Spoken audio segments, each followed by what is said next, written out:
Hello Master, kamusta? It's me again, Ivona. Welcome sa Guitar Notes Book. Ang susunod nating pag-aaralan ay tungkol sa Roman numerals sa music theory. Ang mga Roman numerals sa music ay ginagamit na chord progression sa isang key. Ito ay basic na chord progression ng major at minor chords. Malalaman mo dito ang mga major at minor ng isang key. Nakakatulong din ito para mas mabilis ang pag-transpose mo ng key sa chords. Ang mga Roman numeral na ito ay makikita nyo na may uppercase at lowercase.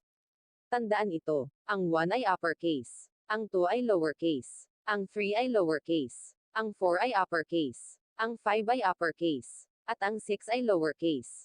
Ang may mga Roman numeral na may uppercase ay ang mga major chords. Ito ang mga 1, 4, at 5. Ang mga may lowercase naman ay ang mga minor chords.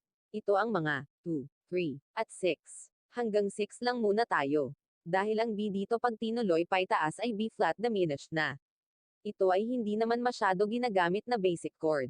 At kung isang note lang na 7th ang idadagdag mong gamitin sa major o minor chord, ito ay nagiging 7th major or minor 7th. Halimbawa C major 7th. Bago tayo magtuloy sa lesson natin ay huwag kalimutan i-like ang video na ito at mag-subscribe sa aming guitar channel para updated ka sa next video lesson namin ilalabas. Ang ihalimbawa natin dito sa lesson natin ngayon ay sa key of C.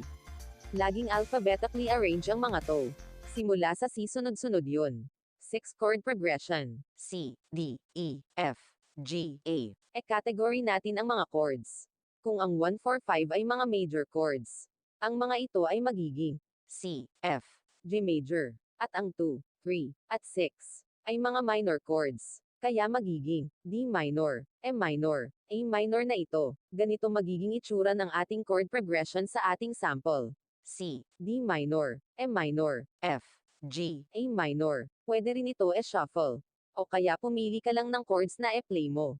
Halimbawa sabi ng kajam mo, play 1, 2, 5, in key of C. So ang chords mo ay C, D minor at G lang. Pwede rin gamitin na 1, 6, 3, at 4, in key of C. So magiging C, A minor, E minor, F. Pwede mo ito e-practice sa ibang key.